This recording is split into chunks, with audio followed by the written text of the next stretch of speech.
The views expressed, opinions given, and any communication made between the hosts and guests of What Are You Afraid of Horror and Paranormal show do not necessarily reflect the views or opinions of Para X Radio, EMC Network, or all services that play this show. The hosts and services are not responsible for the actions of their guests, and the original rights of all intellectual property is retained by the creator, and all work is used with either permission or Creative Commons license. The show is for entertainment purposes only.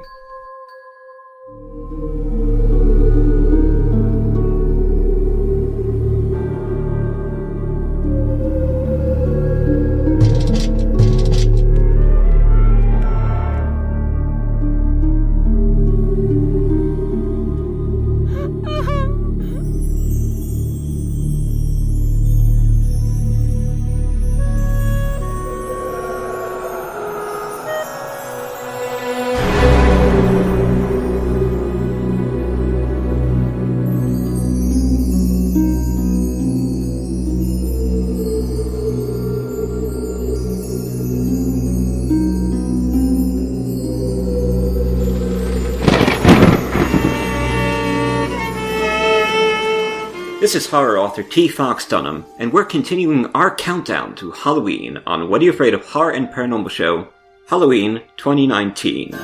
The candy is on the shelves, and we've gone all out this year.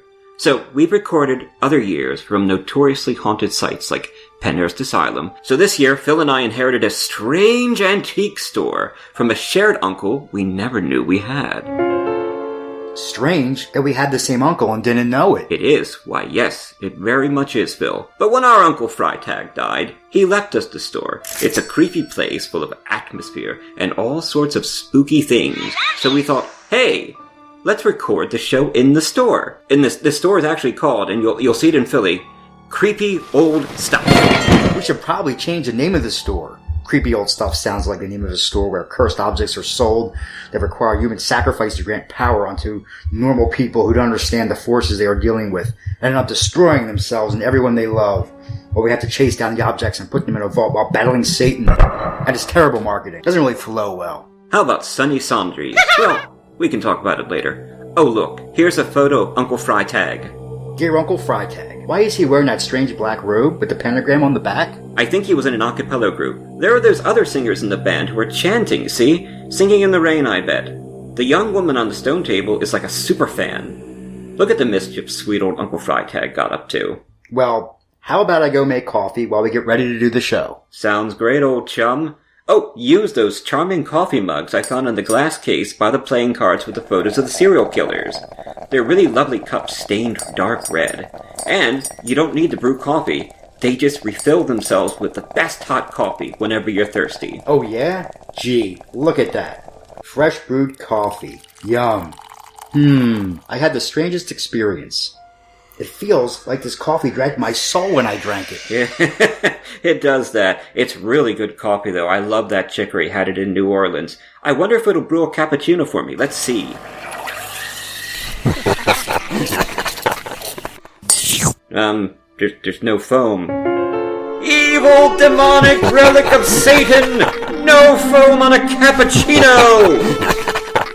You sold your soul to an evil and heartless cup of coffee just to have a bad cappuccino. I know. I could have gone to Starbucks and done the same thing. At least I would have gotten foam. So we need to set up our microphones here. Oh, Zowie! I found this awesome old microphone in a box below in what seemed to be some kind of vault. I wonder if this place was a bank once. Tonight's episode is episode 126, Friday the 13th of the series. The episode about the incredible syndicated horror series which featured a group of friends who hunt down cursed objects. We love that show.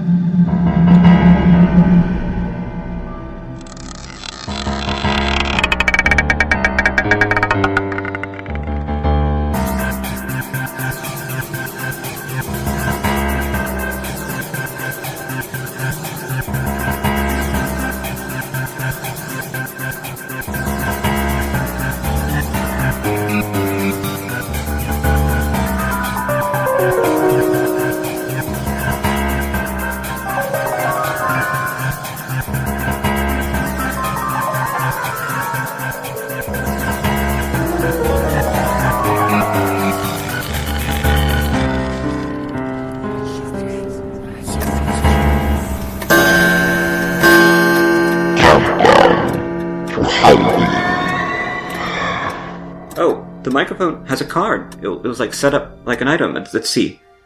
This microphone was one of the original carbon prototypes made by the inventor, David Edward Hughes, a British-American inventor and music professor. It says that he made a deal with the devil to steal Edison's inventions. The microphone was used by propagandist Joseph Goebbels during the rise of the Third Reich. Seems innocent enough. Let's try it. Now that is clear. Incredibly clear. Too clear. It's sinister. It must be cursed. There's more on the back of this card. The users of this microphone will be cursed with the compulsive need to type lies on the computer, then attempt to sell those lies to unpopular journals and publishers for little money and appreciation, which will seldom be read by a world that doesn't like to read much. Damn it! Guess we should just use the microphone because, we're already cursed. What we need is help to figure out all these cursed curios. Let me write up a help wanted sign. Could you hand me that cursed marker that gives you the power to write poetry and makes people fall in love with you, but then you need to kill them after your first kiss? You sure you don't mean the marker that gives you the power to write help wanted signs that instantly draws the most qualified person to fill the open vacancy? That's so much better. Yes. Okay, here we go.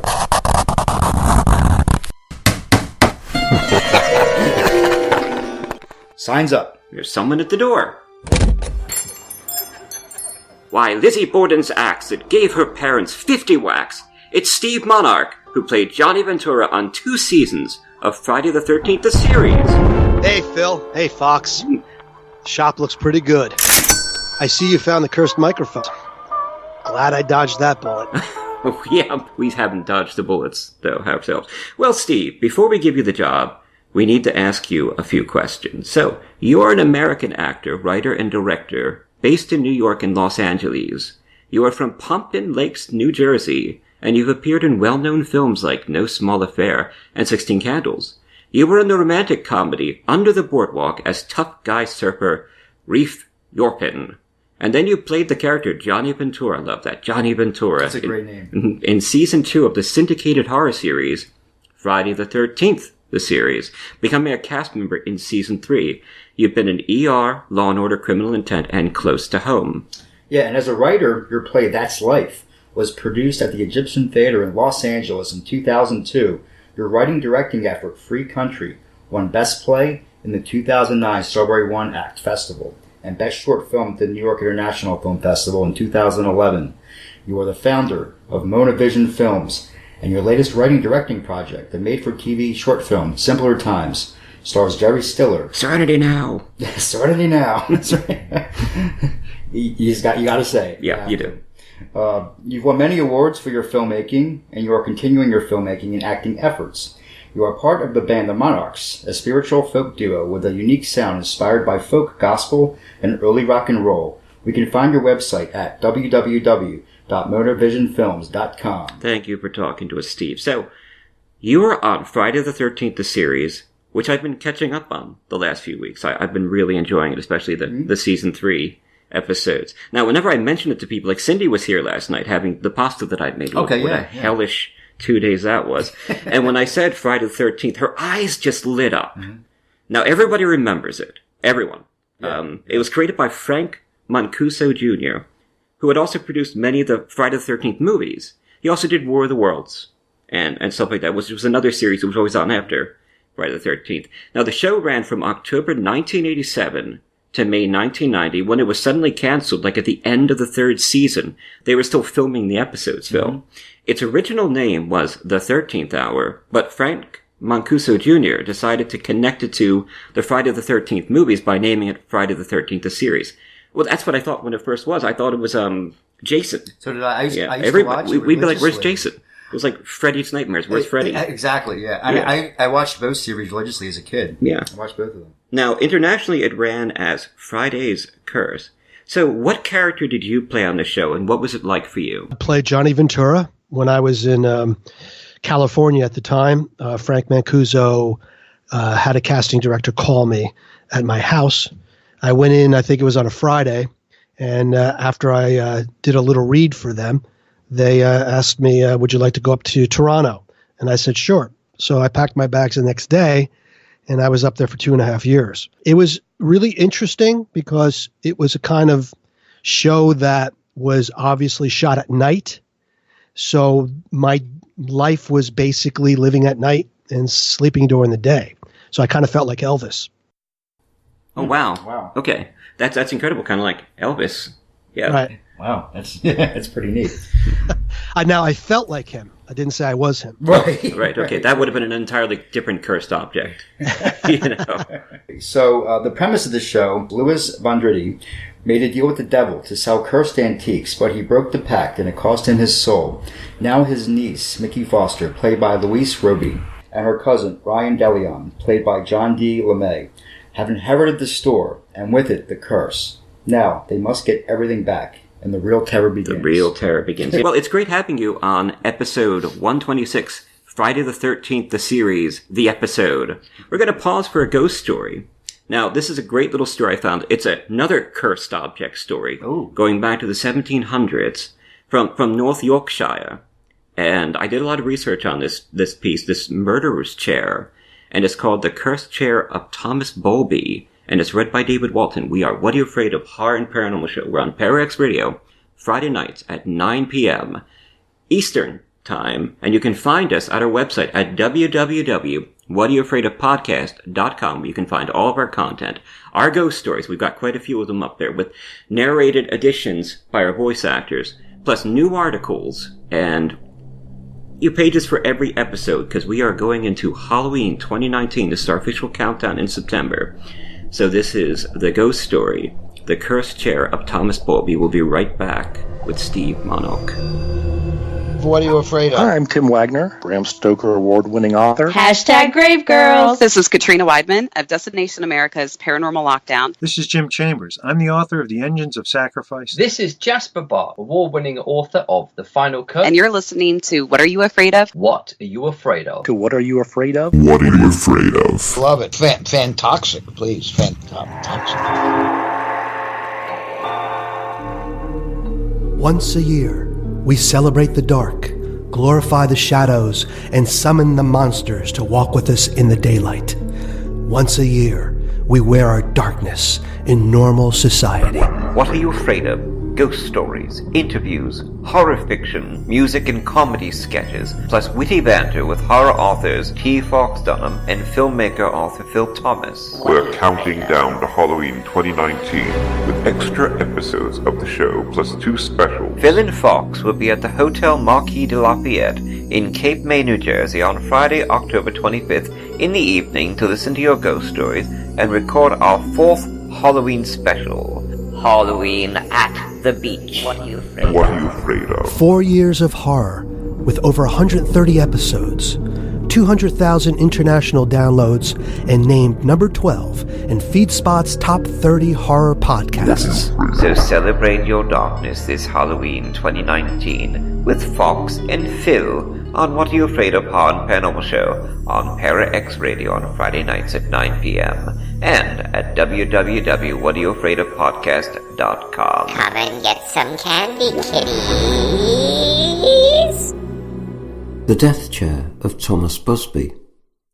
A true ghost legend from North Yorkshire, researched and written by T. Fox Dunham, and read by David Walton, a folk singer born in West Yorkshire. Can objects become alive? Or do we give them life, lending from our own energy, personifying physical things with the spirit we grant from our own anthropomorphizing? A child will imbue a stuffed bear with a soul, make the teddy her best friend. Or a businessman will show affection for a convertible as he would a lover. Are these feelings all for fantasies, created by the proclivity of the human brain to see patterns in vacancy? Or are these objects somehow initiated with life, memory, feeling, and can communicate empathically with humans? And if this is the case, can we set these objects to kill? This is the true account of one such object, an infamous furniture piece that first found notoriety in the British Isles in the 18th century. The chair belonged to a noted murderer, named for a striper called Thomas Busby, a chair that continued his homicidal pleasure even after his execution, as legend has it. Thomas Busby was a local criminal, a petty thief known for burglary, who operated from the English village of Kirby Wiske and civil parish in the Hambleton district of North Yorkshire, alongside the River Wiske. The Yorkshire town, still known for its old cobbled streets and Georgian houses and cottages, owns its fair share of paranormal legends, including the tale of Mother Shipton, a local seer who predicted the future, and the tale of the werewolf known as Old Stinker, who got that moniker because of the lycanthrope's bad breath. A local lorry driver spotted Old Stinker while driving down a remote road from Bridlington to Flixton, when in the early 1960s he saw a pair of crimson eyes piercing the night. A werewolf then galloped behind the truck, chasing him for a time until he lost the creature. It is the perfect setting for a tale of curses and ghosts, like this story. The story begins when a proficient coin counterfeiter named Daniel Orty moved to North Yorkshire from Leeds to find a secluded location for his criminal operations. Daniel moved his wife and brought his daughter Elizabeth to the village, where he owned a local inn in Sandhutton. Just 3 miles from the inn, he bought a farmhouse which he named Danety Hall, and legend has it that he built a secret chamber connected to the cellar where he practiced his spurious smithing of legal tender. Later, his partner in crime, Thomas Busby, married Daniel's daughter, and he took over management of the inn as a cover for their criminal activities. However, their nefarious relationship came to a terrible end. In 1702, their relationship ended in homicide. The exact details of these events have been lost to giddy gossip and local legend, but that's usually enough for a good story. The first account says that after a long day of criminal venturing, the two men liked to have a pint at a local pub in the village. And when I say one pint, I mean several, paid for with their ill-gotten gains. Thomas Busby enjoyed the pub so much, he even claimed one of their wooden chairs made from oak, and if he found some ignorant traveller sitting in this chair when he came in, woe to the traveller. Much like Sheldon from The Big Bang Theory, that was his spot. Of course, enjoying his drink, Thomas was not always kind to his wife, Elizabeth. And finally, one night his father-in-law confronted the man about his abusive behaviour. He even threatened to take his daughter with him to Danety Hall, depriving Thomas of his wife. This threat infuriated Thomas, and the man erupted, causing a terrible row, destroying furniture and knocking mugs off the bar. During the drunken brawl, Thomas drew a knife and drove it into the chest of his father-in-law, ending his life. Another version of the story claims that Thomas returned to the inn to find his father-in-law sitting in his favourite chair, and the two violently argued over his daughter. Daniel then took Elizabeth back with him to his farm. Later that night, drunk and enraged, Thomas made his way to the hall to fetch his wife, where he was confronted by Daniel. He took a hammer and smashed in his skull, spraying the walls with blood and grey matter. Thomas was quickly captured, then forced to face trial. At trial, Thomas was sentenced to death by hanging from a gibbet at an execution site in the village, directly across from the pub where he killed Daniel Orty. He was then to be dipped in tar and hung from the post. Thomas was allowed a last request.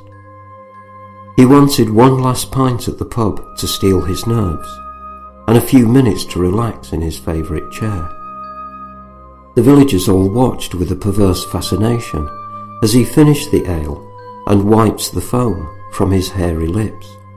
Not a stranger to theatrics, Thomas then stood up, turned to them and declared, "Death shall come swiftly to anyone that dares to sit in my chair."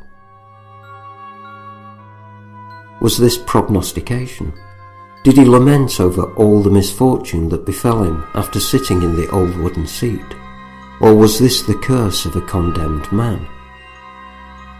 Moments later, bailiffs dragged the thief who kicked, yelled and cursed to the gallows. They stuck his head in a noose, then hung the man until he was dead. After his execution, they hung the local tavern owner from rusty metal bands of the gibbet. And perhaps some dark god beheld his rage and granted his vengeance, for the chair may have brought many to a tragic fate. Now it is possible that the chair has been granted imagined powers and superstition. Human beings seek control over such forces as death and imagine mechanisms to protect themselves from the inevitable. Don't sit in the chair and you will be safe. Or people contain terrible power unleashed in rage or terror, the ability to imbue a material object with that dark energy. Thomas Busby was killed, and in his anger he lashed out at the other villagers with a need to exact payment for his execution. Did his spirit linger about his favourite chair, longing for a simple pipe and smoke, and cursing any of the living souls who could enjoy these pleasures in his spot, as he could no longer do? This simple wooden chair of oak, smoke-stained and faded from use, has become known as the Chair of Death, or Busby Stool, and it soon gained a dark reputation. The inn he owned was later named either for this cursed chair or the stoop on which his remains could be witnessed, the Busby Stoop Inn, where it can still be found today at the crossroads of the A61 and A168, west of Thirsk. Not long after, locals reported seeing his spectral body hanging from the pole, especially at nights in the moonlight. Other reports say that the owners of the inn sometimes spotted him sitting in his favourite seat, raising his hand to his mouth but missing the drink. Stories of his curse continued, and the chair itself continued murdering innocent guests of the inn, exacting Busby's revenge on the village. Over the next 2 centuries, tragic ends befell those travellers who didn't know the legend and sat in the chair. The first recorded victim was a chimney sweep visiting the village for work. He couldn't understand why the locals refused to sit in such a nice chair at a good location near the beer, and he sat with a pint taking a break before returning to his dirty work. The other villagers were too stunned to comment, and the poor sweep fell to his death minutes later when he returned to his work and fell off the roof. Stories also say that the chimney sweep died in a different way. He spent many nights drinking himself into a stupor and would leave after midnight, stumbling his way home. He tried sitting in the chair one night, and the next morning he was found hanging from a reproduction of the gibbet where Busby had died. The death was reported as suicide. Perhaps he sat in the chair to end his own life. In the early 1940s, military bases sprang up all over the coast of England. In September 1940, RAF Topcliffe opened nearby and was home to 77 Squadron and 102 Squadron, both flying the Armstrong-Whitworth-Whitley heavy bomber. Nightly bombing raids over Germany commenced during the war from this site. Airmen from the base visited the pub for rest and recreation, and the chair became a challenge. Pilots and aircrew were dared to sit in the chair, and many did to prove the legend was nothing but a story. However, the airmen who sat in this hot seat didn't return from their nightly bombing raids on Germany. It was war, however, and many died. Or was this the curse of the chair downing airmen over the Reich? The dare game continued after the war. In 1962, 2 young airmen played this game one night, and both were killed when the driver drove their car into an oak tree while returning to base. There is another story about a local who offered a lift back to the base to a young airman, but they were forced to stop at the inn when the airman had to visit the necessary. The driver grew frustrated and sat in the death chair to wait. Growing impatient, he left the airman at the inn. This angered the airman so much that he grabbed a brick, hunted down the driver, and smashed his skull in, much like Thomas had done to his father-in-law with a hammer. The deaths continued. A young apprentice was dared to sit in the chair by his workmates. Later that afternoon, he fell through a roof and died of a broken neck. Even this was not good enough. A bricklayer contracted to work on the pub one year noticed the chair tucked away in one corner of the basement. He decided to rest on it. That very afternoon he fell to his death. It would appear that nobody could use this chair and survive. The roofer who was working when the roof collapsed beneath him. The cleaning woman who stumbled onto the chair and later suffered an aneurysm. The delivery driver who crashed his delivery van between deliveries within an hour of his encounter. After all of these strange deaths, the owners of the inn took the chair out of circulation, but left it on display to attract thrill-seeking patrons. It is rumoured that the chair has been connected to over 60 deaths, though the curator of a local museum finds that number a spurious detail. Still, the chair continued to find victims. Eventually, the owners decided to hide the chair away for the sake of their guests. They locked it away in the cellar where it could kill no more, though it still managed to take one more life. A delivery man, having a laugh, ignored the warnings and sat in the chair while bringing liquor into the cellar. He had a good laugh, mocking Thomas Busby, and then driving home, he lost control of his vehicle. Authorities pulled his mangled body from the mangled wreck. When a local museum opened, the owners of the inn decided to donate the seat of local legend, but only under the condition that it be transported with the utmost concern for security and the well-being of the museum staff, meaning no bums in the seat. Then the museum curator bolted the death chair far above reach on the wall, so no thrill-seeker or unwitting visitor could ever suffer the curse of the Busby stool of death.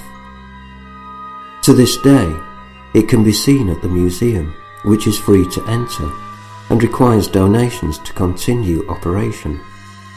Links to the museum can be found on the show website at www.whatareyouafraidofpodcast.com. So, is this chair truly cursed? Or is this merely the association of many normal deaths? Sure, you might scoff at this legend, call it rumour and hysteria, but would you sit in this old oak seat? Why take chances? After all, there are plenty of chairs in England where you can rest after a tiring day and have a pint with your mates.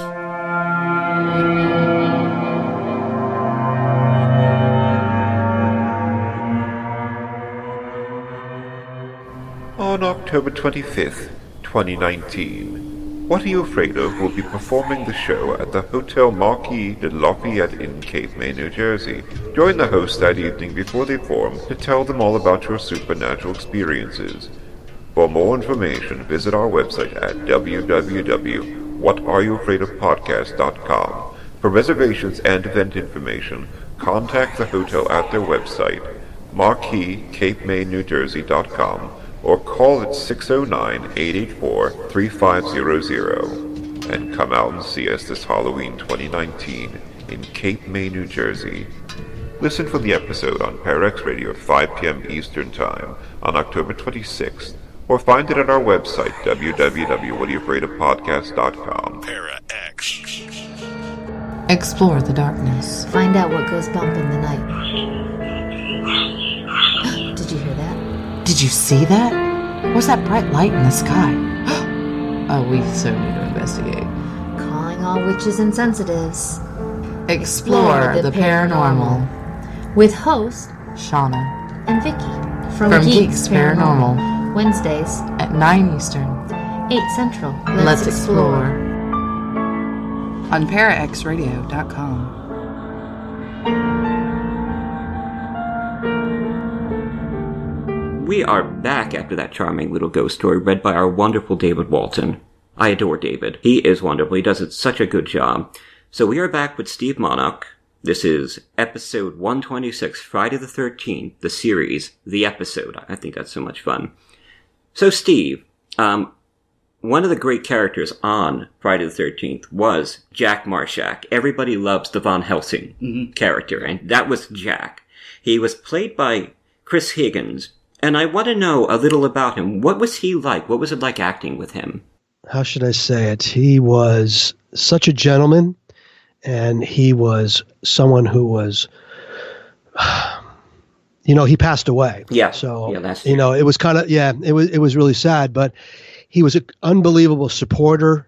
He was well versed in some sort of Shakespearean kind of like approach, intelligent, and he was just a joy to be around because he was the type of guy that he was just happy to be able to be working on that show, and his imagination was really vivid. So I had a good time working with him, and we kind of joked always back and forth. I'm not sure if you guys ever saw the outtakes of the show. No, I haven't. All right, I'll have to send that to you. There's outtakes, and you might be able to look at them even online. But he was a blast. He really was a great guy to be around. I wonder if they'll be on the DVD set that I just got. Oh, yeah. You should check. I will. Yeah.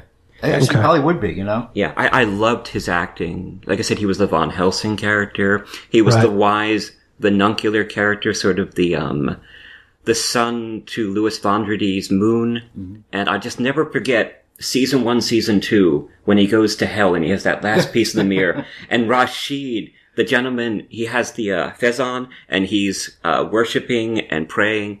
And he's holding up the mirror piece. Jack Marshak is going, Rashid! That was amazing. It was so memorable. That's awesome. So, Steve, while you were, actually doing the show, did you have a favorite episode then? And is it still the same now? Yeah, I love the episode "Hate on Your Dial." That was a lot of fun. That was great. The Tree of Life was fun because I didn't have much to do, but I got to be, I got to have the opportunity to be sucked into the tree's roots and fight my way out. So that was fun. The great thing about the show is it's very imaginative, and I got to do things and play with certain sort of objects. Hit on your dial, yeah. Right. So, that was great. That was fun. That was incredible. I just watched that one. Did you? I've been watching his episodes the last 2 days. I picked up the DVDs, and I don't know if you've seen it, Phil, but it's it's a horror show, but it did things that a lot of shows only are doing now. Like, it would take certain themes and explore them. I can honestly say I think I've seen every episode. Hate on the Dial was about the son of a KKK man who was killed, and he goes back in time to save his father and basically stop the civil rights movement. He uses a car radio. I'm totally familiar with that one. Yeah. And goes back in time. And it was like done they went back in time and they did it in black and white whenever they went back in time. Yeah. So, now the great thing about Friday the 13th was that it set a new model for a lot of the shows that we have today, like there was Monsters, and Tales from the Dark Side was right around there, but it did things like the X-Files and Fringe, and, it set that mold. It really did. Yeah. Back then. It got a lot of people upset because it was so violent for the time, but you watch it now, and it seems like a children's story. Right. A fairy tale, an evil fairy tale. And of course, it's the great MacGuffin story. Finding that object. Yeah. And it had such an influence on me as a kid that I actually built my own vault. Really? In the dirt with bricks and stuff. And I was going to go out and find cursed objects and put them in the vault. Wow. saved. We were playing around as a kid. That's great. You know, I didn't know, you didn't tell me that. I didn't know that. Yeah, that's things, really awesome. Little things you're learning, and I don't still have that vault. Really, I don't. You'll never find it. You can't see Fox's expression, but I think he's being matter-of-factly. What did I tell you about... I think it might be around somewhere. What did I tell you about telling the audience my expressions? Okay, so going back to imagination, Steve, what would be the cursed object that would catch you? I mean, what's your greatest wish? If you could imbue something that would grant your heart's desire, what would it be, and what do you think the cost would be? Wow. Thank you for that question. You didn't give me any time. Nope. I like that.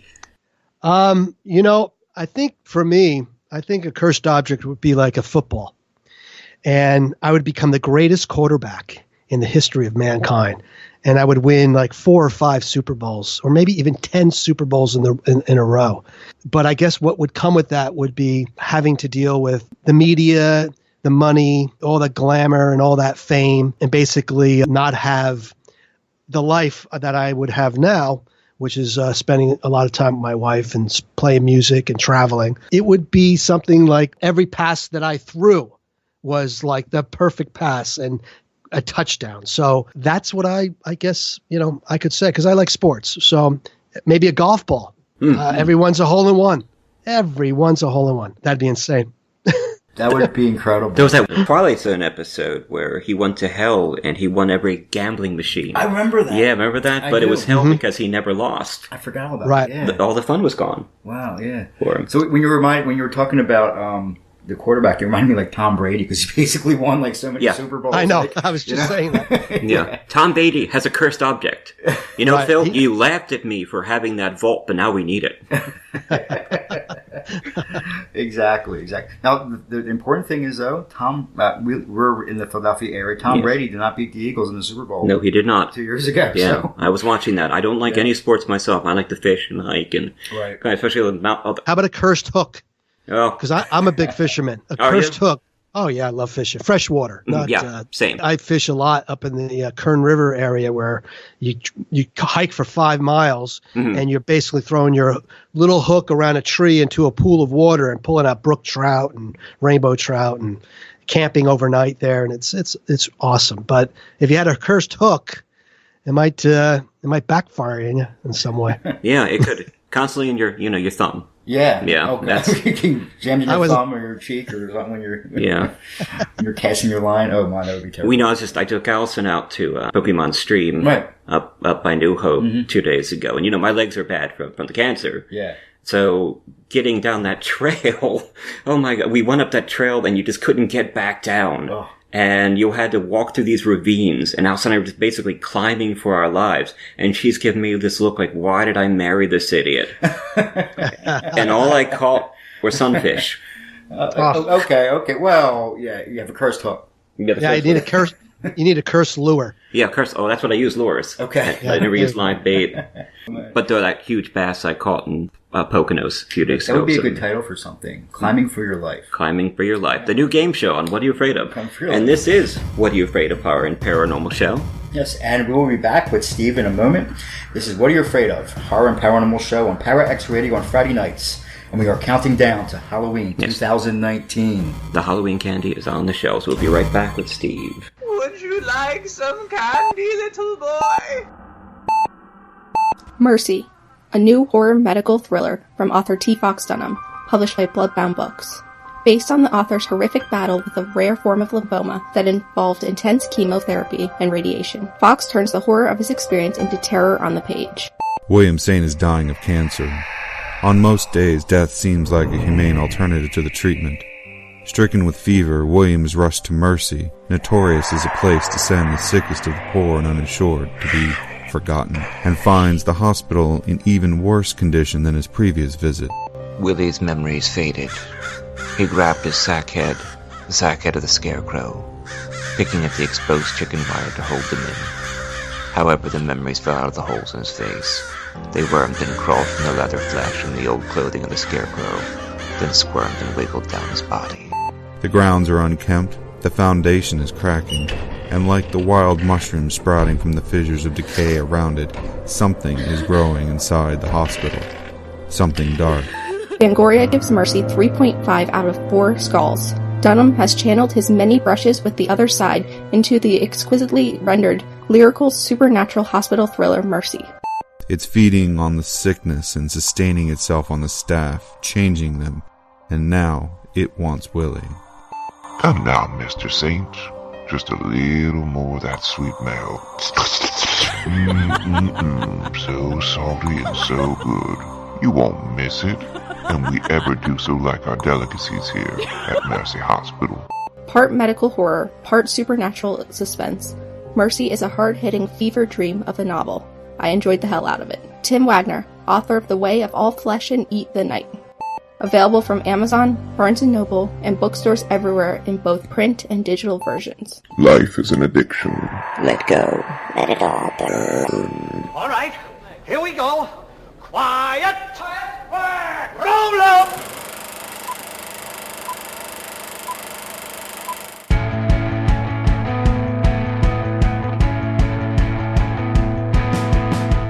Hello everyone, I'm Andrew Willis, the host of Movies Now and Then. We're a podcast that looks at one new release film in theaters, then we compare and contrast it with a classic or underappreciated film from cinema history. We're not a traditional movie show in that we try to have a more conversational approach to our discussion. We want our listeners to be informed, engaged, and hopefully even entertained. If this sounds like something you might enjoy, give us a listen. You can find us on Facebook, Twitter, or anywhere podcasts are found by searching Movies Now and Then.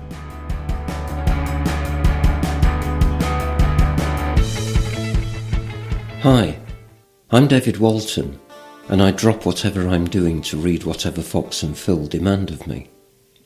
My digital, as opposed to ectoplasmic alter ego, is called Brendan Shawland, who regularly plays guitar and sings in a virtual world. Brendan has a website, David doesn't. Bandcamp sales figures would suggest that Brendan's music is decidedly niche. If you want to be in the vanguard of support as Brendan heads towards global domination, just put Brendan Shawland in your favourite search engine, and you'll find his website very close to the top. You'll see what the human looks like, and you can check out the Listen to a Song page to access Brendan's unwillingly private world of creative output. We are back with Steve Monarque from the series, Friday the 13th, the series. Steve, you're also the founder of Monavision Films. You did Simpler Times, a movie with Jerry Stiller, whom we all remember as Frank Costanza on Seinfeld. How did the company come about? So we did a couple films, one called Super Sam and one called Jersey Life, and we kind of were experimenting a little bit on some of this content. What I did was I wrote 3 one-act plays, and basically the 3 one-act plays were these Free Country. It was called Please Say a Command before it was Simpler Times, and then this one, Super Sam. We took one of the plays into Strawberry Theater Festival, and we did that, and we made that into a movie. So while that was going on, we just came up with this name, like what should we call ourselves? So my last name being Monarque, we did Mona, because my nickname sometimes is Mona. So Monavision is my vision, Monavision Films, and that's kind of how it all kind of transpired. I like that. Yeah, that combines the two. I like that. Yeah. So we're calling you Mona throughout the rest of the interview. There you go. There you go. By the way. But looking at your content, it looks like you kind of went home for your movies and stories. Do you draw a lot from your hometown in New Jersey when you're writing these things? Well, you know, the thing about my hometown is that they allow me to shoot there and only show, some insurance. They don't charge me for like locations. I don't need to pull permits. They basically embrace me, and they're basically want me to shoot there. And a lot of this stuff, my next thing I have coming up that I'll talk to you about, takes place down by a river behind in the woods, which is a perfect spot right in Pompton Lakes for me to shoot there. I've got a lot of people who give me favors there, and a lot of people still in my life there, and they love when I come back and kind of bring all this excitement to the town. And, it's interesting because Jerry Stiller used to go to Pompton Lakes when he was a kid to the camps there and hang out with in the fox farms. Wow, I like that. Yeah, and there were like these farms with these foxes, and I have a lot of outtakes with Simpler Times, and he talks at least for 20 minutes about the foxes and the farms, and because there's this sort of outtake, we're doing it behind the scenes of Simpler Times, so there's this stuff going on with the making of, and so you'll be able to see that also. But Pompton Lakes has always been really good to me, and has always been a welcoming home for me. I like to use that place, I guess, because they give me lots of favors. Yeah. Oh, well, I like that. Okay, so you go back for the nostalgia and stay for the favors. And looking at it, it's not too far from New York. We're actually looking on a map right now. I was wondering if it was close, because Allison and I like to go to the shore, Ocean City, and such, and so Phil likes to go down to Wildwood. But that sounds really cool. I'm glad you're... And I know what you're saying, too. I've shot many films, and a lot of times I like to use the same locations. It's just kind of feels right, you know? Right. I know the police department. I know all the guys in the police department. I know the chief of police. So it's the church there that I grew up in. They let me use any room I want to do like holding cells for people. It's simple. It's like and people are feeding us. Tony's Pizza, who I went to every lunch at high school, will throw some pies our way. Oh, that's so great. It's kind of fun. That is great. And they all go, "Hey, it's Mona." No, you're right. Well, yeah. Actually, in high school, my nickname was Moonrock. So, nice. It's when I got out of high school that my friends started calling me Mona. So, yeah, I have jerk friends too. There you go. I can't say what my nickname was live on air, so okay, it gonna happen. Okay, so, Broccoli Steve. My name's Phil. You figure it out. So. Yeah. Oh, and some exciting stuff is happening. We have been invited to do a show at the Hotel Marquis de Lafayette in Cape May, New Jersey. It's going to be on October 25th, 2019, coming up, that weekend before Halloween. And we'll be in the main room recording our show, broadcasting live, and talking to some of the guests there about their ghost stories. We're really excited about it. It's going to be a lot of fun. And check out the website at www.whatayouafraidofpodcast.com. Steve, we've heard a little bit about a film project that you're putting together that you're going to start filming this winter. Could you tell us a little bit about it? Created some gruesome monster people, and the one thing I created is a conjoint twin inbred. Mm-hmm. And it's so funky, and these guys it's a disgusting movie, and I'm really ashamed that I did it. But horror sells. Yeah. Horror yes, horror sells, man. It sells. It does. Yeah, it does. I'm excited to work with a company called Sparrow Lane out of Poland. This is their first horror feature. But there's going to be a lot of prosthetics. There's going to be a lot of people dressed up. There's going to be some funky things that you guys probably have a good time talking to some of these actors in these costumes and stuff. So definitely. And the makeup people. That would be a blast. Yeah. It would be interesting to hear the industry. And the movie sounds fantastic and strangely autobiographical. Please. So we're either shooting the interiors starting in November, or we're just going to start the whole thing in the spring. So we're just kind of like, they're all trying to figure it out. I step out of the money stuff, because it's really when something gets made, they accept the film, and like a year later it gets made, because they got to go through lawyers and paperwork, and it's like, all right, when you guys are ready, let me know. Absolutely. Right. Yeah, I've got I have a series optioned for Netflix for my first book, and it's taken like 3 years so far to pull together, and even if it even happens. Right. There you go. Well, it was originally going to be a feature film. Yeah. Right? Then they changed it to the Netflix model. Yeah. And it's the people who did the Ozarks. They want to do it. Right. So we'll see. Yeah. We'll see how that goes. I'm holding. There are so many authors out there who've had optioned work, and then they sit there and hold their breath for the next 20 years. So. Yeah. So you kind of, my policy is. Forget your successes. Always be looking ahead to the next challenge. You got it. You send out a story, forget about it. Be working on your next one, because it can take a year. Yeah, without a doubt. Yeah. And the most important thing for me is that I do not. It's not that important to me. Yeah. It's not. It's to me. It's all meaningless. The most important to me is waking up every day, being healthy, and being with my wife. And I got one of those. Yeah. Well, I mean, well, you're still alive. You're talking to me. Yeah, am I? Well, I could be a cursed object. The curse of Fox with his vault. Oh, God, that's great. I have to ask the proverbial writing question. What is the writing process like for you, and how do you generate your ideas? It's really simple. I always have a beginning, and I always have an end. And then whatever happens in the middle just happens. Perfect. Yep. Okay. Right. So, I mean, you sit down, you spend 10 hours a day, 8 hours a day. You go through 5, 6, 7, 8 drafts. It's a long process. Like the play, it's taken me close to 20 years to get it to where it's at. Right. Mm-hmm. You know, where simpler times took me like 6 months. Right. Yeah. Right. And it's like that. There are stories that you need to grow to be able to write. You get the vision, and you need to grow the tools to write it. Absolutely. Right. Like if I showed you stuff I wrote before anything I wrote before, if you can understand that, it was terrible. It's awful. People would read it going, all right, what are you saying here? So it's such a long, writing is really a long process. Yeah. And I'm working with a writer right now in California who is sending me his film that he want his first attempt. And because of final draft, everybody gets the format right, which is kind of lame, but that's okay. But the thing that I find with writers is that everyone's worried about the arc. I'm more concerned about the heart. And in each character, everyone has a heart that is pumping and is thinking and is dreaming and is wondering and they have their ambitions and whatever it may be. You know, I find that most writers don't understand what the heart of a character is, which as a writer you have to live.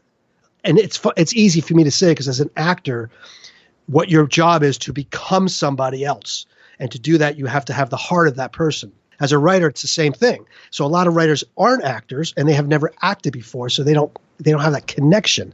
So for me, it's a little easier when I imagine somebody I'm writing about. I can like live behind their eyes and basically give them a life. I like it when we learn from our guests. Yeah. That's the best. That's why we do this on What Are You Afraid of? Horror and Paranormal Show. This is episode 126. Friday the 13th, the series, the episode. I'm going to do a little thunder in the background there. Dum, bum, bum. You know, like the show. There it is. I hear it. Yeah, there it is. Oh, actually, I think it's thundering out. Somebody's in the vault, Phil. Go. Hello. No, I'm going to get him out. But this is episode 126. What was Phil's nickname in college? High school? So, please send in your ideas to What Are You Afraid Of? Check out our website at www.whatareyouafraidofpodcast.com, where you can find all of our ghost stories, all of our previous 125 episodes. God, it's been 120. 4 years, Phil. I know. Coming up on our 4th Halloween for 2019. And we're doing extra episodes. Yeah. Up until Halloween, like we always do. We got some great content coming up, some cool things, some great ghost stories, some wonderful guests. We're going to see if we can do some on-location stuff. Okay. And stay with us to get ready for Halloween, because we are your countdown to Halloween 2019. So, Steve, what advice would you give new actors and scriptwriters who are trying to break into the industry now? Find another job. Yeah, God, we hear that all the time. Yeah. And I'm joking, but I'm kind of not. Let me tell you something. The way this industry has changed. When I was back in the whatever day it was, and I'm acting and getting callbacks, it was the same people. You know, you saw like Ali Sheedy, you saw like Judd Nelson, you saw like Emilio Estevez, and you've seen the same people. You know, in New York, you saw the same actors, 5 guys, 6 guys. You get called back now, there's 100 people. Wow. You know, and I really blame it on Star Search. Yeah, right. When Star Search really opened up the door to you could become a star, it changed everything. It changed how people look at the entertainment business and how it is to be an artist. And now with cell phones, forget it. It's just like everybody thinks they're an artist. Right. You know, so I think that the main thing I tell people, because I have young people in my life who can sing, some of them can act. If somebody's going to take the time to, and they're not connected to the business, whatever, no parent or anything, because that's the easy route. Because, you know, if you're a daughter or a son of a famous actress or actor in TV or film, it's easy for you.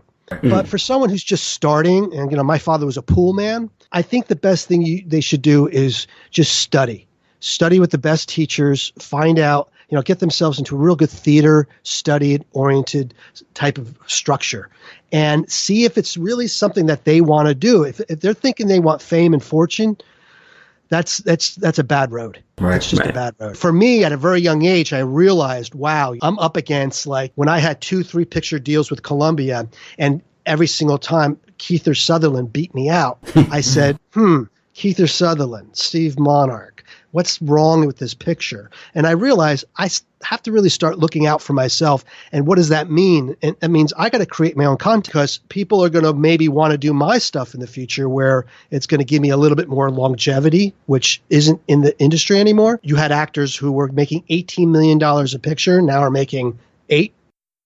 And now as an actor for low budget modified film, SAG modified, it's $125 a day. Yeah. Yeah. That's what I hear. So how do you have a career like that? So I would say that if you're, to anyone who's trying as a writer also, it's shoot your own stuff, get your iPhone out, do a little short film, get it into the festivals, see if you're any good, because I'm going to tell you something right now. It's very far and few between people have any talent anymore. Mm-hmm. Absolutely. So I go to festivals all the time, and I'm like, how did this get made? Why are these people doing this? I mean, is anyone telling them the truth? It's interesting that I've had this longevity for this time, because everyone in my peers have basically quit. Right. They're not in it anymore. What did they go on to do after they quit? I always wondered that. Have babies, become handymen. I know one guy I did Under the Boardwalk with. He has a copy printing company. Oh, okay. And I talk to these guys, and they say hello to me, and I'm like, "What's going on?" And they're like, "How you doing?" I'm like, "Good." And ups and downs. Yeah, of course, it always will be that way. But they're like, "Yeah, I'm thinking about getting back into it again." And I'm going, and I look at them and go, "You shouldn't think that way. You should not think that way." Well, I'm depressed. Industry has changed to the point where it's like, boy, I'll tell you, if I wasn't doing my own content, I might be a handyman. Right. Okay. Yeah. Well, I do need a fixed air conditioner. If you have some time. I'm not too far from you. Okay. I mean, it's a cursed air conditioner, so it's right up your alley. I know. It spews out hot air. I think it's cursed. We talked about your career, film, acting, writing. Tell us a little more about your band, the Monarques. I wrote all this music in the last, let's say, 20 years. I had an experience many years ago in a very faithful communion with God. And I basically took this moment in my life. I took a year out of my whole life, and I wrote all this content, all this music. And as I was writing this music, I was also writing a story, which is that play, That's Life. And the story with That's Life, which is in development in New York right now, it takes place in 1985, and it's about a down-and-out suicidal rock and roller who meets his guardian angel through a karaoke machine. Oh, nice. Wow. So the down-and-out suicidal rock and roller is like Bon Jovi or John Cougar Mellencamp. And the guardian angel crooner, his name is in the... Oh, neat. Is like Nat King Cole or Bobby Darin. So these two worlds collide, but within the actual story itself is the music that has its own story based on redemption and based on a spiritual sort of enlightenment. And but it shows also the struggles and the hardships of the world. So this music, I got signed to a small label, and they put me out on the road for a summer throughout the country. And we played at all these folk gospel festivals in front of 30 people, in front of 300 people. And now I'm at the point with the music and with the play and the music. It's like these two things I'm balancing. We take the music, and we have a show that we're doing in honor of our veterans. The Monarques will be performing Friday night, November 8th at 7 p.m. in the Four Chaplains Chapel in the Naval Yard in Philadelphia, Pennsylvania. 1201 Constitution Ave, Philadelphia. There's two new girls that kind of joined us. I have my wife, these other two girls, and me. And the harmonies are just awesome. You know, the harmonies blend together. So what you're hearing, what you'll hear the song at the end of the show is just my wife and I, and layering our voices. But what we're doing with the girls is so much better. That's great. Yeah, and it's kind of taken off, and it's kind of like creating like some sort of other medium for me, because I'm like, I've got that going on. I've got the play going on. I've got this horror movie. Are you guys into horror?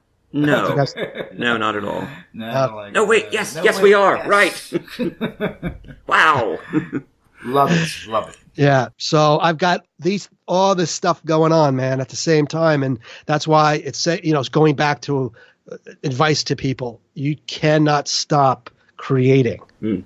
If you want to go out and hang out with the buddies on a Friday night, don't do it. Create. Sorry.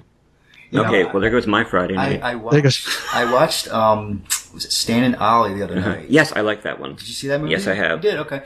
Now, Stan Laurel was a workaholic. He was constantly creating every night. I mean, I never knew that about him. He was constantly creating every night at the typewriter, sitting there writing, and he continued even after they broke up. Yeah. And it was played by Steve Coogan. Yeah. Oliver, he was the one that just kind of hung back, and he didn't he wasn't really much of a writer or anything, but it happens that way. Yeah. But he was good. Constantly creating though, and I thought that was really, really wonderful. They were a good duo. But, so, by the way, since he talked about the different singers, like Bobby Darin, I suddenly have this song in my head, Somewhere Over the Sea, Somewhere Waiting. So... Or Mac the Knife. Mac the Knife. Oh, okay. This has been the T. Fox Dunham Recital Show on What Are You Afraid of Horror and Paranormal on Nothing scary about that, is it? No, not at all. I'm going to go hide in my vault. Steve, it has been wonderful talking to you, and I really hope you're not one of the cursed objects from the show who's talking to us right now, because I could see that, happening. But it has been a thrill. It really has. Friday the 13th was an iconic show, and we all remember it. For our audience, you can check out more work by Steve, including his film and music, at www.monavisionfilms.com. And we are here for Halloween doing extra shows for our Countdown to Halloween 2019. See, it rhymes. So we're going to end the show by playing one of his songs by the Monarques, which is him and his wife. Yeah. Very nice. You can find out information about Steve, his projects, his future stuff, and our episodes, our ghost stories, our Halloween fun, my recipes. Hopefully we'll have someone back on from Halloween Baking Championship, from the Food Network. I'm already sizing up my targets. It was fun. Which one I'll hit. And some other guys from the Travel Channel I'm working on. Getting over here. But this has been a great episode. It's been wonderful. It's been a thrill. I gotta say, I've been listening to your episodes all day, and then I heard your voice. And I'm looking around thinking, is he going to give away the car radio and launch the whole cursed object thing? Because he did that. He was the character that screwed up a few times. He brought his father back to life with the penny, and they had to kill him, and he gave away the cursed radio, and I'm hoping by season 4 he would have matured a little. Figured out that these are evil things. You heard the voice. You were looking around, wondering if you'd left the TV on. Yeah, I did. It's because I've been asking the telly questions all day. Okay. And so, Steve, thank you so much for being on the show. It's been a thrill. It's been awesome. You guys are amazing, and I look forward to hearing this and get you on my website if you want to connect to it, so other people can hear it and know about you guys. Because how many years? 4 years you guys been doing this? Yeah, 4 years. Congratulations, man. That's a big feat in this world where you can keep going, man. Nearly 200,000 downloads, Para X Radio, and our level of guests keep going up now. We're on to cable television, and it's been pretty cool. Yeah. So which song are you giving to us? What you're about to hear right now is a song I wrote called All You Have to Do, performed by my band, the Monarques. On What Are You Afraid of Horror and Paranormal Shows has been episode 126, Friday the 13th, the series. The episode. I'm T. Fox Dunham. And I'm Phil Thomas.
says you feel okay. Don't you know it's just a lie?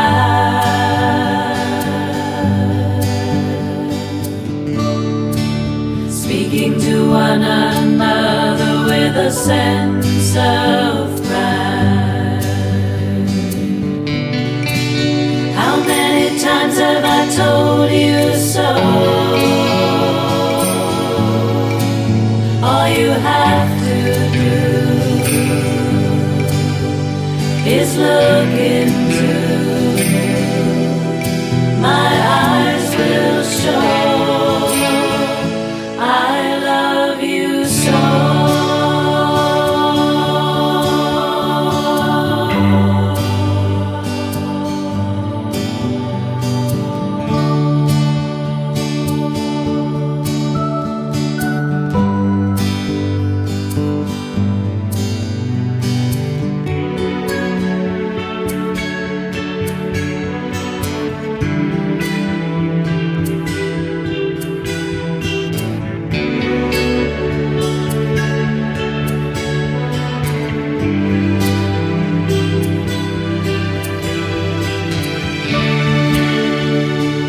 Reaching out once again.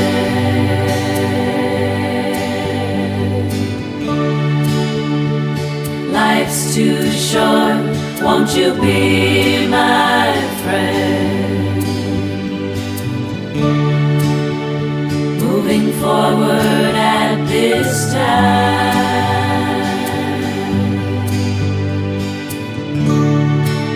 Put away the past, leave it behind.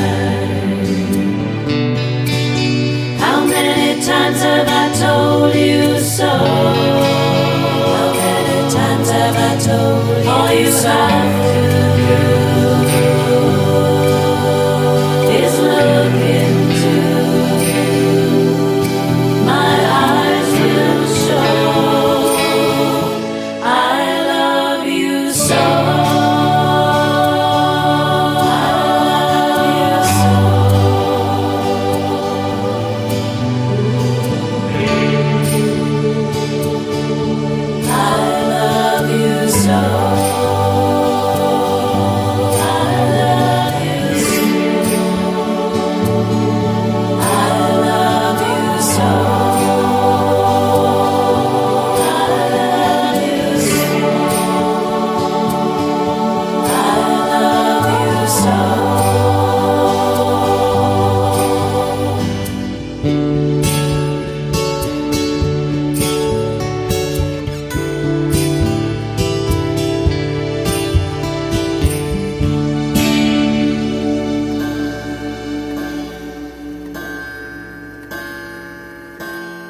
Nothing scary about that, is it? No, no, not at all. I'm going to go hide in my vault.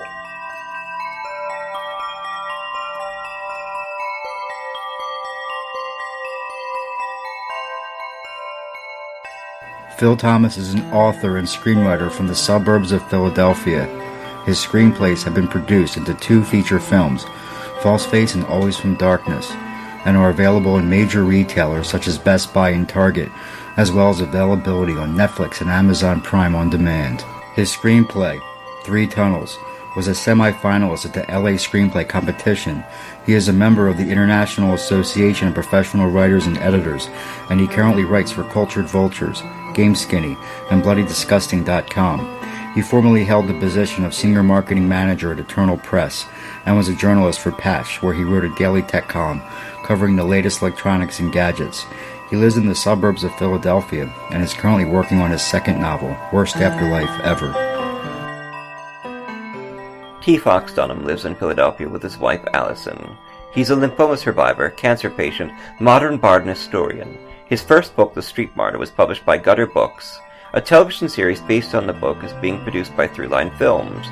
Destroying the Tangible Illusion of Reality or Searching for Andy Kaufman, a book about what it's like to be dying of cancer, was released from Perpetual Motion Machine Publishing, and Fox has a story in the Stargate anthology Points of Origin from MGM and Fandemonium Books. Fox is an active member of the Horror Writers Association, and he's had published hundreds of short stories and articles. His motto is wrecking civilization, one story at a time. Find out more information at www.tfoxdunham.com.